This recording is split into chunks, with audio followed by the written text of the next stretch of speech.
Hi, and welcome to Texas Camp Gal and episode 6. I am standing near the site of a new pivot system that my brother is going to be putting in this week. Actually, he has this one planned, which I think is about 80 acres here, and then a slightly smaller one over on the next field, which I think is going to be a 40 or 60 acre pivot. Stay tuned to see how all of this unfolds. There is a fence down the middle of this field, and there is also this small earthen tank. But John is going to show you how these things get to stay in the field here, in this pasture field. Gonna go with field. We'll show you how these things get to stay and how they're not going to disrupt the pivot system.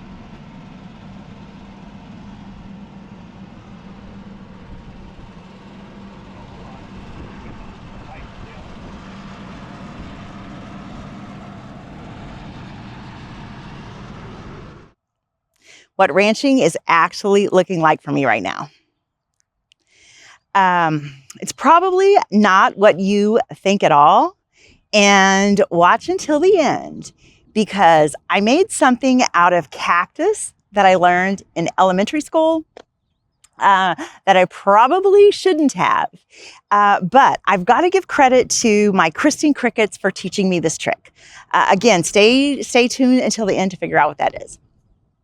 So early on in this journey, my brother told me about this whole system of communication between a driver and a gate opener, which would be me.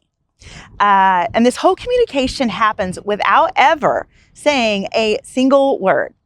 But he prefaced it with, "I never shut a gate." So maybe that's stuck in the back of my head. I don't know. So apparently if a driver pulls up to a gate, say the gate is a double gated gap. If he pulls up to one side, you open that side. If he pulls up to the middle, then you open both sides, okay? But if he pulls up to the gate and then backs away, that tells you that the gates are going to swing toward the truck. So a whole conversation without any words. And in my opinion, words would just be a whole lot easier. I mean, they leave room for less confusion and even for newbie gate openers like me. So I left that gate open this week that I should have closed before I got back in the truck. And the thing is, I thought I was doing the right thing. I was even hustling, putting a little pep in my step to get back to the truck, trying to save time. And about the time I was getting back into the truck, I heard John saying something about some kind of a cowgirl, but the tone didn't sound like a compliment at all. He put the truck in park and he got out, and instantly I knew I had messed up. I knew I was supposed to have shut that gate. He could have told me he was trying to trap 4 or 5 cows and a calf or two in this gap, and then I would have known to shut the gate, but never even told me what we were doing. So again, I'm a mind reader. But honestly, my mind was also probably somewhere else. And that's why I missed his cue. So I left it open.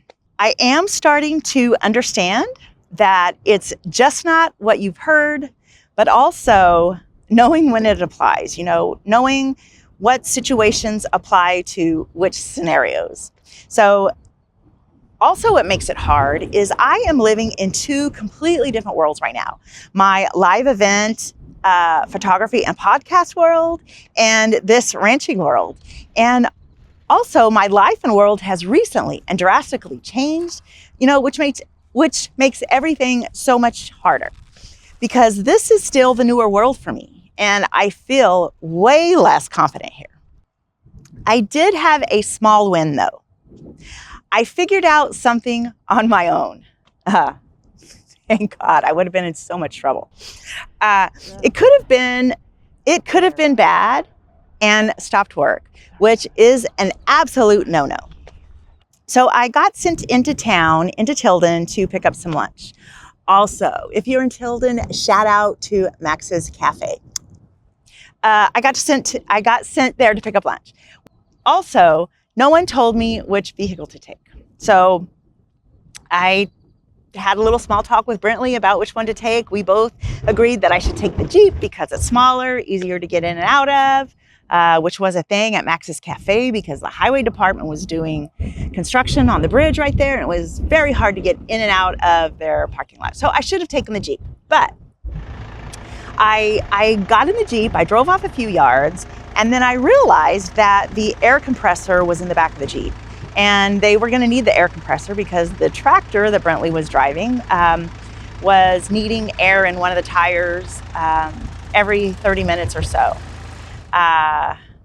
Anyhow, so I backed up, I reevaluated my life choices, and I left the Jeep there and then went in the truck, the one that I couldn't figure out how to put in park for a few days. But I was so proud of myself because out here, you know, the small decisions matter. The Jeep might not have mattered so much, but some decisions are life decisions. And I'm hoping that maybe someday these small decisions for me will add up to actual ranching knowledge. You know, I'm also constantly thinking about this land. What am I going to do with it? Because the last 15 years or so, I just let my dad manage it like it was still completely his. And I never asked questions about it. I never did anything. You know, I came out and enjoyed it, but that was about it. So I'm constantly wondering now, how do I make it profitable? How can I make it sustainable? How do I make it something that my children, my daughters, and my grandbabies want to be part of? How do I make it fun? And what happens if I make the wrong decisions, you know? On one hand, it feels like a whole brand new world is open to me, and I'm starting from a completely blank slate. And this is very exciting for me, but it's also very overwhelming at the exact same time. Things are growing. Some oats that John planted are starting to come up. You can see them behind me. My garden also has seedlings. Again, I have corn, tomatoes, cucumbers, and green onions. And that reminds me, something is working, and I don't always have to be in a hurry. I'm even thinking about planting a few more vegetables before it gets too late into the growing season. So tell me, what would you recommend I plant? What do you want to see me grow? The prickly pear are also blooming right now, and it's one of my favorite times of year in Texas. They're so beautiful and bright. You know, they also attract bees and butterflies. Nature is just so lovely and calming, and I'm pretty sure that's why I love it so much. Anyhow, it reminds me of being a kid, you know, these cactus and the blooms, and making darts out of them. Yes, actual weapons. We may or may not have thrown these at each other on the school bus. So I made some, and I probably shouldn't be encouraging this. Kids, listen up. Do not do this at home. But I learned this from the Christine Crickets, and I'm not blaming them. I'm just giving them credit. That's what I affectionately call the folks from Christine, Texas, my Christine Crickets. Should have thrown one or two of those at my brother when he called me a cowgirl.